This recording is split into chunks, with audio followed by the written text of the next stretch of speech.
Rockwell Nathan Greene is my name, and I served in the U.S. Air Force from 1958 to 1966.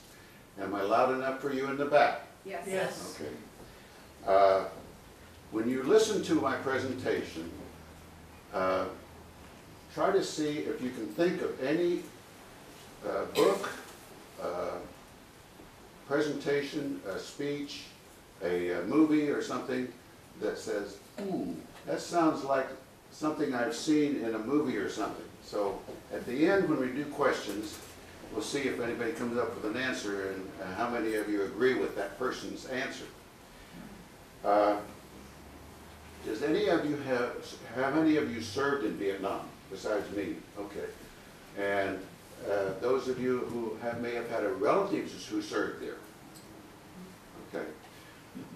One of the things that most of us who served there were not given when we came back to the States was a welcome home. So when you go home today, get in touch with that person and tell them welcome home, because for many of us it was an unpopular conflict. I won't go into the statistics on Vietnam. You know, there's probably 1,800,000 of us that served there, but one of the outstanding statistics is that over 3 million claim to have served there. So you have to be wary of how truthful their presentation is. I was 29 when I celebrated my 29th birthday when I arrived in Da Nang in September 1966.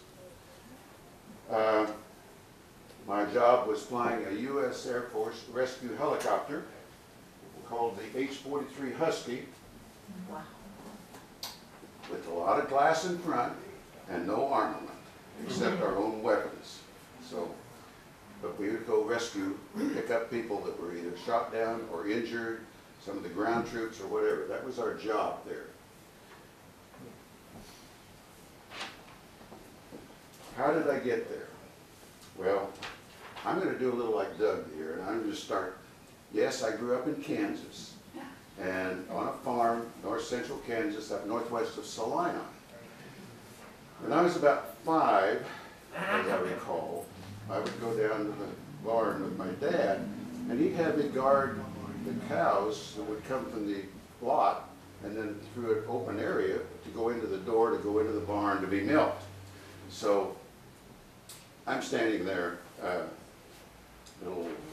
not doing anything, wasn't in school yet, and I heard this awful roar. Our barn was in the hillside, so the bottom level was open to where I was, and the upper level was at where the hay was stacked, was open to the ground behind it. In other words, it was this 2-story barn. Ground level was at the second level, and behind it and down here. Well, this awful roar got awful loud, and the next thing I saw was 3 airplanes come over the barn so low that I'm backed up into the manure pile. They went down, the tail gunner laughing his head off, waving at me, and they went down, they raised up over the telephone lines, which were probably 30 feet high, to go over them. So they were practicing low level, and I suspect, I have no way of not knowing, that those 3 B-25s were probably heading down to Florida for Doolittle's raid on Tokyo. Be my guess, because this was early '42. And anyway, it got me sort of interested in aviation. Of course, in those days, coming through World War II, we watched the airplanes, we tried to identify them. Here we are in the middle of Kansas, and when December 7th happened, I remember that night very, very vividly, because we had kerosene lamps, no electricity yet. The folks put black curtains or blankets over the windows, and we sat there and listened to Monday night, the next night, to Roosevelt talk about the awful disaster that we had in Pearl Harbor. And so anyway, grew up, you know, going to school there, barefoot in the summertime because we didn't have money for shoes, and So consequently, when I'm in high school, I was out doing farming. Dad and I, we got our wheat cut because we had a caterpillar. We could go out in the wet fields. And he had sent me out to a field west of town to cut wheat. I could sit on the tractor and run the combine right from the tractor. He had a long lever on it, and I'm cutting a field out there on a nice day, no wind, and of course, and it's awfully hot and dusty. But the wheat wasn't too heavy, but I heard what that would be a noise that sounded like the combine was getting choked up with too much wheat. So I slowed down a little bit, and this noise got a little louder.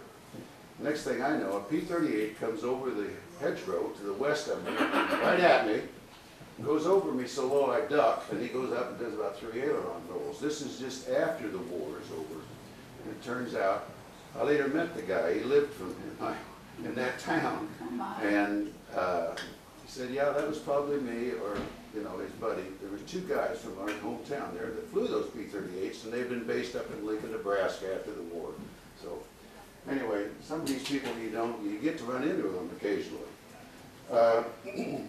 Went through high school, and one of the teachers that I still thank every day was my English teacher, because Miss Kuhlman taught us English correctly. And if there's anything in aviation we need to be able to do, it's to be able to speak correctly and be understood correctly, because it's disastrous if you're misunderstood.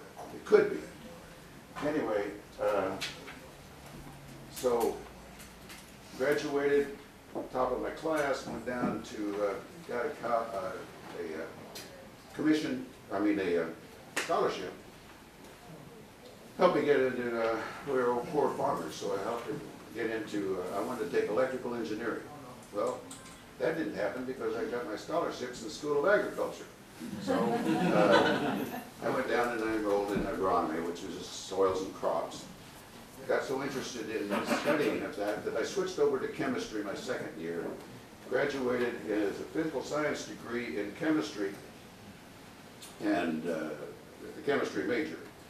And also went through ROTC at the same time, got my commission as a second lieutenant upon graduation in 1958. And through the different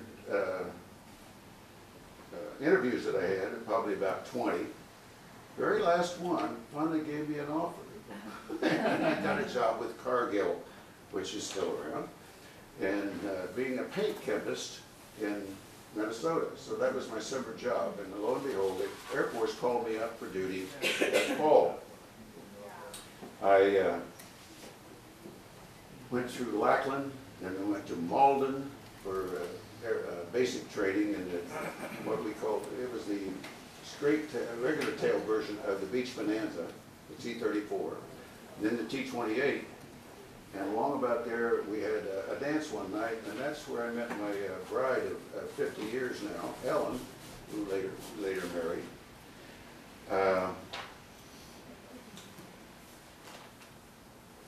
After I completed there, I went to advanced training in Enid, Oklahoma, qualified in the T-33, the jet, and then was high enough in the class that we got a choice of what do you want, fighters or bombers or transports or helicopters. And I chose helicopters because I figured, you know, I'd rather pick them up and save people rather than shooting them up.